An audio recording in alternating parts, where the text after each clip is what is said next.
Hello दोस्तों, स्वागत है आपका एक और नए वीडियो में। आज की वीडियो काफ़ी बेहतरीन वीडियो है। मौलाना सैफुल्लाह अलीमी साहब का ये वीडियो है। इस वीडियो में इन्होंने एक घटना के बारे में बात की है जो कि इनके साथ ही हुआ है। समाज के अंदर बहुत बड़ी बुराई है ये, इसके बारे में लोगों को अवेयर करना बहुत ज़रूरी है। इस वजह से हम इस वीडियो में रिएक्शन कर रहे हैं। काफ़ी बेहतरीन वीडियो है, मैं उम्मीद करता हूँ कि आप पूरा वीडियो देखेंगे। हम इस वीडियो में रिएक्शन कर रहे हैं जिसका टाइटल है मौलाना सैफुल्लाह अलीमी की तकरीर, एक दर्दनाक वाकया, मैसेज फॉर यूथ। इसमें यूथ के लिए मैसेज है। तो चलिए पहले इस वीडियो को देखते हैं, कौन सा मैसेज है, क्या बोल रहे हैं मौलाना साहब, उसके बारे में आपसे बातें करेंगे। अगर आप चैनल पे पहली बार आए तो सब्सक्राइब कीजिएगा, इस वीडियो को लाइक जरूर कर देना। चलिए पहले इस वीडियो को देखते हैं, उसके बाद आपसे बातें करते हैं। जाननी अच्छी वीडियो है। 2022 का सर्दी का मौसम है। 2022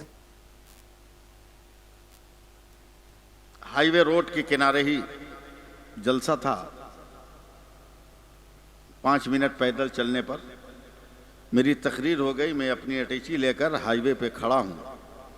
2.5 किलोमीटर दूर वहाँ से जंक्शन है जहाँ से मुझे ट्रेन पकड़नी है। मैं खड़ा हूँ, कोई रिक्शा मिले तो मैं स्टेशन जाऊँ। सर्दी भी लग रही है और उत्तर प्रदेश का माहौल है। समझ रहे हैं मेरी बात? मुझको कुछ कहना ना पड़े। एक तरह का एहसास भी है। तकरीबन 2:45 बजे करीब एक रिक्शा वाला आया। मैंने कहा जंक्शन चलोगे? कहा क्यों नहीं चलूंगा। कहा क्या लोगे? कहा 50 रुपया। हालांकि वो 20 रुपया भी महंगा था, लेकिन मौका ऐसा था, वक्त ऐसा था कि एतराज करना खतरा लेने के बराबर था। मैंने कहा चलो दूंगा, दे दूंगा। मैं बैठ गया। बेचारा रिक्शा चलाकर मुझको स्टेशन पहुंचा दिया। इतनी देर में, उस सर्दी में भी, वो गरीब रिक्शा वाला पसीने में भीग गया था। ऐसे जब चेहरे से गमछा खोला ना तो मैं सर से पैर तक कांप गया। उसके चेहरे पर सफेद सफेद दाढ़ी और चेहरे का रंग बता रहा था कि नमाज पढ़ता है ये। क्या बात है, सुभान अल्लाह बोलिएगा। मेरे दिल में एक राम का जज्बा आया। मैंने 200 रुपया निकाला और कहा चचा इनकार मत करना, रख लो।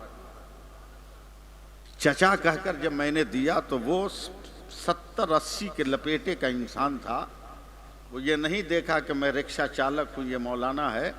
वो आगे बढ़कर मुझको अपने गले से लगाकर इतना रोने लगा, इतना रोने लगा कि मेरी आवाज अब गंभीर होने लगी, मेरी आंखें भीगने लगी।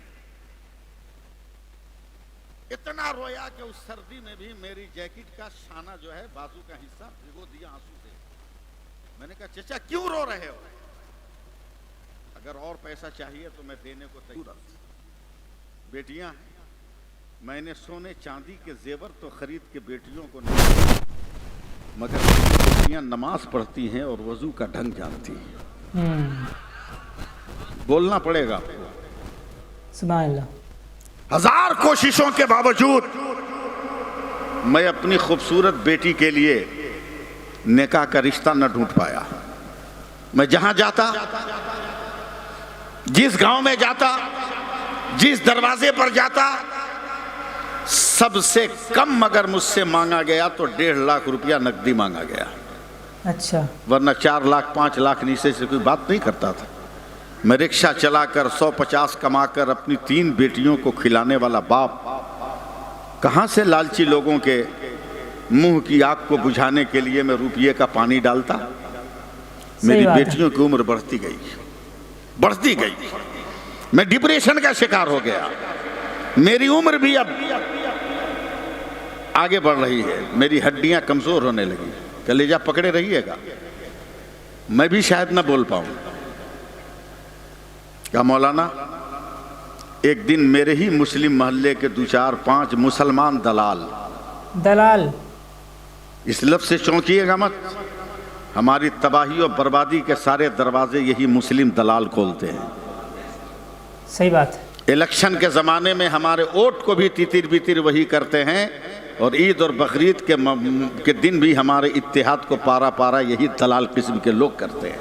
सही बात है। का चंद मुसलमान दलाल आए, कहा चचा आपकी बेटी की शादी नहीं होती ना, एक नौजवान मिल गया है जो फ्री में शादी करेगा। फ्री में? मैंने कहा लाओ, नौजवान को देखा, देखने में ठीक लग रहा था, बदन हाथ सब ठीक था। मैंने आओ देखा न ताओ, अंधे को क्या चाहिए आंख, मैंने अपनी बड़ी बेटी की शादी कर दिया। मैं बड़ा खुश था कि मेरे कलेजे पे जो 3 पत्थर पड़े थे एक तो उतर गया।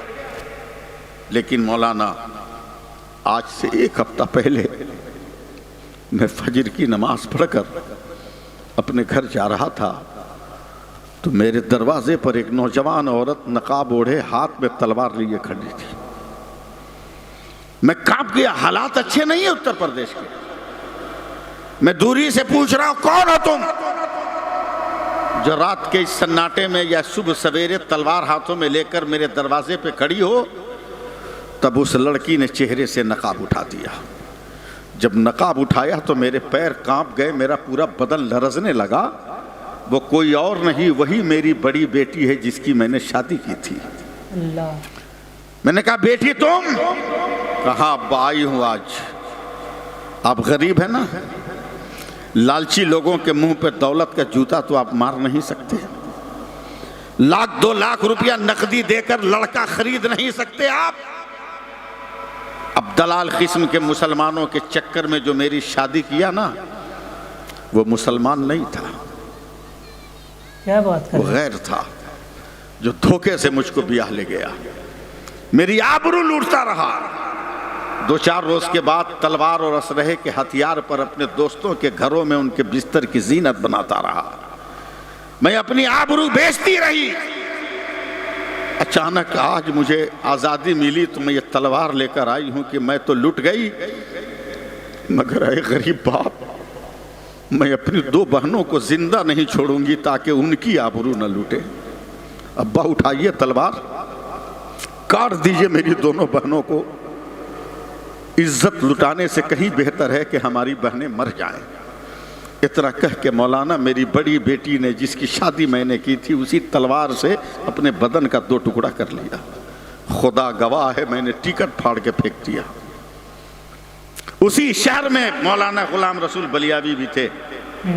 मैंने फोन करके वहां बुलाया, शाम तक पैसे का इंतजाम किया, 2 बावकार आलिमों को राजी किया, उन बच्चियों की जो बाकी थी उनकी बाज़ाब्ते शादी कराया। शादी के सारे अखराजात मस्जिद के मौलाना और मदरसे के मौलाना ने उठाया। उस दिन से हम लोगों ने तय कर लिया कि अब समाज की बेटियों को बर्बाद नहीं होने देंगे, अब फातिमा की कनीजों की आबरू को लूटने नहीं देंगे, और ऐ नौजवानों, अब तुम्हें बिकने नहीं देंगे। इसलिए कि तू बाजारे तिजारत में बिकने के लिए नहीं आया, तू तो मुस्तफा के नाम पर बिकने के लिए आया है, तू अजमत इस्लाम पर बिकने के लिए आया है, तू अजमत कुरान पर बिकने के लिए आया है। तू जहेज के हाथों में बिककर अपनी औकात क्यों बर्बाद कर रहे हो? सही बात। बताओ, ये खराब काम है कि नहीं है? मुंह खोलो, मुंह खोलो, मुंह से बोलो, है कि नहीं? मगर कितने लोग हैं जो इससे बचेंगे? कोई बच पाएगा? बाराती इतने लेके जाओगे कि लड़की वाला सूद पे कर्जा लेकर लेने पे मजबूर रहेगा, और इतनी बेरहमी से खाओगे तुम बारात में जाकर कि 250 गोश्त में आधा दर्जन परिवार को तुमने जुमा के दिन खिला दिया। सही बात है, सही, समझे? मगर जब जाओगे दावत में इतनी बेरहमी से खाओगे कि अल्लाह पनाह। रोड पे निकला, मोड़ पे पहुंचा, चाट बेचने वाले से 10 रुपये का चाट लिया मुसलमान, 10 रुपये का चाट लिया। जब तक चम्मच से उठता रहा, खाता रहा। चम्मच जब फेल हो गया तो उंगली से चाटने लगा। जब उंगली भी फेल हो गई तो चाट के पत्ता में जो तिनका लगा था उसको निकाल के पत्ता को चाटने लगा। तेरे 10 रुपया की इतनी अहमियत कि तूने पत्ता चाट चाट कर 10 रुपये की कीमत वसूल कर लिया। मगर गरीब बेटियों के बाप के यहां जब तुम बाराती बनकर जाते हो, 250 ग्राम चावल और 2 आलू 2 बूटी प्लेट में छोड़ के उठ जाते हो और कहते हो ये क्या बना है? खुदारा ना अपनी दुनिया बर्बाद करो ना अपनी आखिरत बर्बाद करो। उठो, जिस तरह कल करबला को नबी की औलादों ने संभाल लिया था, आज तुम उठो और फलस्तीन को तुम संभाल लो, गजा को तुम संभाल लो, मस्जिद अक्सा की आबरू को तू बचा ले। गाइस ये वीडियो काफ़ी लंबी है, मैं यहाँ पे स्टॉप कर रहा हूँ क्योंकि हमें एडिट करने में थोड़ा सा प्रॉब्लम हो जाती है। काफ़ी बेहतरीन वीडियो है दोस्तों, और समाज में ये बहुत बड़ी बुराई है, इसके ऊपर बात करना बहुत ज़रूरी है। मैंने ये पहले मौलाना साहब देखे हैं जिन्होंने समाज की किसी टॉपिक के ऊपर बात की है। मैं ये नहीं कह रहा हूँ कि हमारे मौलाना साहब लोग बात नहीं करते हैं, बहुत सारे ऐसे हैं जो बात करते हैं, हमारी नज़र के सामने नहीं आते, लेकिन मैंने पहली बार एक ऐसी वीडियो देखी है जिसमें मौलाना साहब ने बात की है, और बहुत ज़रूरी भी है क्योंकि आजकल का जो जलसों का जो माहौल हो गया है, सिर्फ और सिर्फ तू शिया है, तू सुन्नी है, तू वहाबी है, तू अहले हदीस है, तू बरेलवी है, इन्हीं टॉपिक्स के ऊपर तकरीरें होती हैं। लेकिन काफ़ी अच्छी बात है कि समाज में बहुत बड़ी बुराई है, इसके ऊपर बात की जा रही है। समाज को इसका आईना दिखाने की बहुत ज़्यादा ज़रूरत थी। कितना दर्दनाक ये बयान है ये हम और आप नहीं समझ सकते। ये तो वही जानते हैं जिस बाप के पास 3-4 बेटियां होती हैं, समाज में उन्हें किन किन लोगों का सामना करना पड़ता है, समाज में कैसे कैसे लोग मिलते हैं, ये आप उसी बाप से पूछिए जो रिश्ते ढूंढते हैं, रिश्ते तलाश करते हैं, और जब इस तरीके के लोग उनको मिल जाते हैं जो कि लूटने वाले होते हैं, जब दलाल किस्म के लोग मिलते हैं तो ये जिंदगी बर्बाद कर देते हैं। और ये बहुत बड़ी बुराई है हमारे समाज में। जब तक हमारी सोसाइटी में दलाल किस्म के लोग मौजूद हैं तब तक हमारे समाज का कुछ नहीं हो सकता है, ये आगे नहीं बढ़ सकता है, ये सुधर नहीं सकता है। इसके लिए हमें और आपको ही आगे आना पड़ेगा, इसके लिए आम जनता जो है उसको ही आगे आना पड़ेगा। जब तक हम और आप जागरूक नहीं होंगे, ऐसे दलालों और मक्कारों से होशियार नहीं होंगे, तब तक कुछ नहीं हो सकता है। कितना भी तकरीर कर लिया जाए, कितनी भी वीडियोस बना ली जाए, कितना भी लोगों को अवेयर कर लिया जाए, जब तक दलाली, घूसखोरी, मक्कारी कम नहीं हो सकती तब तक के इस देश का, इस समाज का कुछ नहीं हो सकता है। ऐसे दलालों और मक्कारों से लोगों को सेफ रखने के लिए, बचाने के लिए गवर्नमेंट को भी कुछ एक्शन लेना चाहिए। साथ ही साथ जो हमारे गाँव कस्बे के जिम्मेदार लोग हैं या फिर प्रधान लोग हैं, मुखिया लोग हैं, इन लोगों को भी बहुत ही खास और कड़ी नजर रखनी चाहिए ऐसे लोगों के ऊपर जिनके ऊपर शक होता है कि ये लोगों को लूटते हैं, ताकि ऐसे किसी गरीब इंसान को ये लूट न सके, वरना फिर इस तरीके के हालात पेश आएंगे जैसा आपने वीडियो में सुना। बहुत ही ज्यादा दर्द भरा बयान है दोस्तों, मैं पूरा वीडियो नहीं सुन सकता हूँ, आपको अगर सुनना है तो पूरे वीडियो का लिंक डिस्क्रिप्शन में दिया है, आप जाकर के सुन सकते हैं और अपनी राय जरूर दीजिएगा। दोस्तों हम मिलेंगे किसी एक और नए वीडियो में, नए टॉपिक के साथ, इस वीडियो के बारे में और ऐसे दलालों और मक्कारों के साथ क्या होना चाहिए इसके बारे में भी आप कमेंट बॉक्स में जरूर बताइएगा। हम मिलेंगे किसी एक और नए वीडियो में, नए टॉपिक के साथ। तब तक के लिए अपना ख्याल रखिए, अपने परिवार का ख्याल रखिए। वीडियो देखने के लिए बहुत बहुत धन्यवाद। Okay bye.